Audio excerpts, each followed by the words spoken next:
Europe 1, 8h53. Thomas Soto, 6h-9h sur Europe 1. Le débrief de la matinale, les temps forts de ce que vous avez entendu ce matin sur Europe 1. L'ancien Premier ministre britannique Tony Blair était tout à l'heure l'invité exceptionnel de Jean-Pierre Elkabbach et il l'a dit sur Europe 1 à 8h15, la Grande-Bretagne ne doit absolument pas quitter l'Europe. Je m'inquiète parce qu'il y aura une vote et c'est toujours possible qu'une vote pour la sortie de l'Europe. Mais j'espère que non et je pense que non parce que je crois qu'il y a des grandes raisons stratégiques et économiques pour rester en Europe, mais il y aura un débat. Si la Grande-Bretagne, si le Royaume-Uni vote à sortir de l'Europe, l'Écosse vote à sortir de Royaume-Uni. Donc la sortie serait extrêmement grave pour votre pays. Extrêmement grave pour la Grande-Bretagne. Beaucoup de commentaires après cette interview de Tony Blair en direct sur Europe 1. Je ne résiste pas à celui-là, gentiment moqueur sur Twitter, signé Alban69. Tony Blair parle mieux français que Jane Birkin. Martin Bouygues et Stéphane Richard seraient-ils devenus un peu parano? François Geffrier nous le révélait à 7h. Pour négocier le rachat de Bouygues par Orange, les deux patrons vont s'équiper d'une ligne cryptée. Écoutez. Vu l'importance de ce dont ils discutent en ce moment, ils semblent très préoccupés par le risque d'être écoutés. Reste à voir comment ils vont le faire. Soit ils vont installer sur leur téléphone actuel une application spéciale qui permet de crypter les appels et les SMS. Et ça d'ailleurs, on peut vous le révéler ce matin. Orange a développé une application de ce genre qui est testée depuis 6 mois maintenant par 400 collaborateurs de la présidence de la République. L'autre possibilité, c'est de s'équiper carrément d'un autre téléphone spécialement conçu.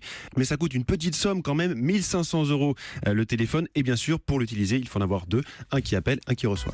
La vidéo de l'organisation État islamique montrant les terroristes du 13 novembre et revendiquant les attaques a énormément choqué. Mais pour Raphaël Antoven, ces images montrent aussi à quel point les tueurs de Daesh sont des bouffons. Écoutez la morale de l'info, c'était à 7h25. Ça montre que ces idolâtres qui se prennent pour des moudjahidines sont en réalité complètement intoxiqués par la société du spectacle dont ils se présentent comme les rédempteurs. Ça montre que l'État islamique court éperdument après tous les codes qu'il déteste. C'est pas le grand califat qui les fait rêver, c'est l'Amérique, c'est Netflix. Et la morale de l'info? La morale de l'info, c'est que ce n'est pas pour Dieu que les terroristes sont prêts à donner leur vie, c'est pour YouTube. Encore une chronique d'utilité publique, merci, écrit JM Garcia sur Twitter, toujours avec le hashtag E1 matin. Et puis Renaud sort aujourd'hui son premier single, Toujours debout, avec des paroles très fortes, analysées par Mathieu Charrier, c'était dans le journal de 7h30. Que celui qui n'a jamais titubé me jette la première bière, un petit clin d'œil. Cette phrase est géniale. Cette phrase est très belle. Renaud, vous le savez, a arrêté de boire depuis plusieurs mois maintenant. Il fume beaucoup moins, un paquet par jour contre 5 à la pire période. Je suis retapé, remis sur pied, droit sur mes guiboles, ressuscité. Tout le monde pensait que Renaud ne retrouverait jamais sa voix. Eh bien si, il continue de chanter pour tous les sauvageons, dit-il.